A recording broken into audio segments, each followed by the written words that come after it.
कृपा कर हाथ जोड़कर अपना खा ले। तो यही प्रोग्राम चलता रहा। तो एक दिन उसने वहाँ पे पुजारी से कहा कि इस मंदिर का जो भगवान है, जो इस मंदिर का इष्ट है, हमारे यहाँ भी भोजन कर रहा नहीं। दूसरा बड़ी उसके अनुसार दृष्टि से देखते कहा हाँ तेरा भक्तानंद बाबा का है तो 556 भोग लगा। तो बेचारे अपने गुरु के सामने रखे हुए भोज को और बड़ी करुणा माया तक आ रही थी, हे महाराज ऐसा क्या करोगे तो भाई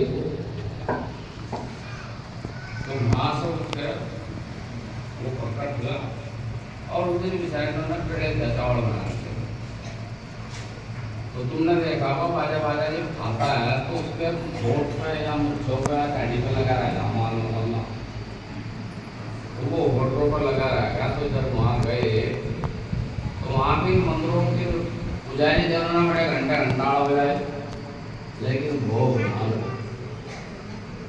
ये प्रथा सिर्फ धर्म में थी। अब तक प्रथा वो चल के आ रही है। प्रसादा तैयार किया जाता है और आरती की जाती है। तो वाकई अगर भोग लगता है तो पंजे का हाथ होता है गुरु के। जब हलवे का प्रसाद होता है तो उसकी आरती होती है, जैसे भोग आरती होती है, तो वहाँ पंजे का निशान होगा। इसका मतलब यह है कि गुरु ने उस पर हाथ रख दिया और वो प्रसाद तैयार हो। प्रसाद जब भोग लग गया तो बात जब नहीं हुई तो वहाँ के पुजारियों ने सबने गुण लगाया, गणित लगा कि यार ऐसा क्यों नहीं हो रहा, आज वो आनंद क्यों नहीं आ रहा भोजन में, इस प्रसाद में वो आनंद क्यों नहीं आ रहा। तो तभी एक पुजारी के दिमाग में आया तो पूजा सामने वाले करे तो जैसी दृष्टि से आपकी देखोगे ना तो उसकी दृष्टि से वो आपके संपर्क में आएगा। आप देख दृष्टि से देखोगे तो बड़ी में रहेगा, लंबे वाली दृष्टि से देखोगे तो लंबे की दृष्टि में आएगा, मीडियम दृष्टि में देखोगे तो मीडियम में आएगा, आप लेडी की दृष्टि में देखो लेडी में आएगा, जेंट्स की में देखोगे जेंट्स में आएगा।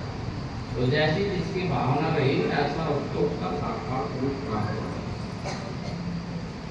संतों ने यहाँ तक कहा है कि अलग पुरुष की आरती संतों की देह होती है, संतों के मुखार बिंद से उनकी देह से इसका वर्णन होता है।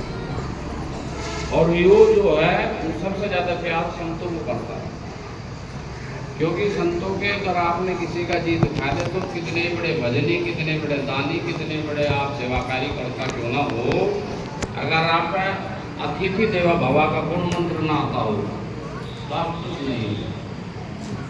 तो मेरा आप लोगों से अनुरोध है कि आप लोग जैसा रुकावट चलेगी, ट्रैफिक का बहुत ज़्यादा हो रहेगा, आप लोगों की सेफ्टी की दुआ करना हमारा फर्ज है, आपको केयर देना हमारा फर्ज है। तो सत्संग को कमाने की कोशिश करें, क्योंकि हर ड्राइवर पक्का नहीं होता। वे लोग चलते हैं मस्ती में, मस्त हाथी जब चलता है तो तोड़ फोड़ करता हुआ चलता है।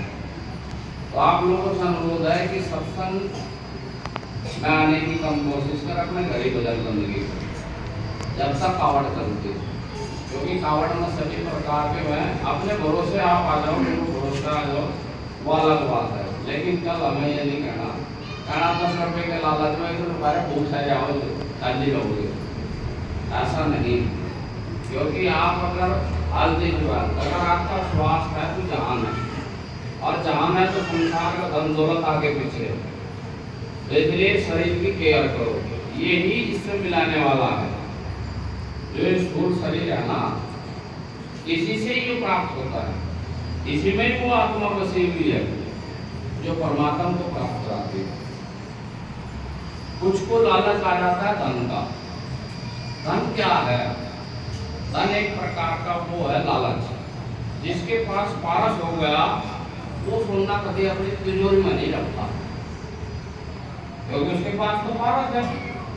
वो जाएगा 40 रुपये 30 रुपये किलो के हिसाब से लोहा लेकर आएगा और अपने घरों छुआगा तो न पाएगा, उसे तो कोई जरूरत नहीं रही ना। जिसका बेचारे का पारस नहीं है वो धरा घर में, तिजोरी में, बैंक में, और जिसके पास में पारस हो जाते हैं तो उसे सोने की कमी नहीं रहती। तो आप पारस